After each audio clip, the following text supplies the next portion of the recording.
কিন্তু মানুষ যতই বয়স ধরে রাখতে চাক এই দুনিয়ার জামিনে সে কি তার বয়স লুকাতে পারে? আমার কলিজা টুকরা সিলেট, আওয়াজ করে বলেন, এই দুনিয়ার জীবনে বয়সকে ধরে রাখা যাবে? আপনি অমর হবেন জান্নাতে, চির সুস্থ হবেন জান্নাতে। আপনি যদি চির যৌবন থাকতে চান, চির যুবক, এটা পাবেন জান্নাতে। সুবহানাল্লাহ বলেন।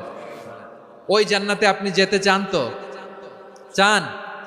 বদরের ময়দানে এই পাশে কোরাইশ, এই পাশে মুসলমানেরা, বিশ্বনবী জালামাই ভাষণ দিলেন, বললেন কুমু ইলা জান্নাতিন আরদুহাস সামাওয়াতি ওয়াল আরদ উইদ্দাত লিল মুত্তাকিন।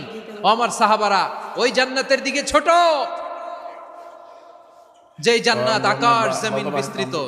তোমরা দেখতে পাচ্ছ এটা বদরের ময়দান না, এটা আল্লাহর জান্নাত। আওয়াজ করে পড়েন আল্লাহু আকবার। বিশ্বনবী বললেন ছোট ওই জান্নাতের দিকে, যে জান্নাত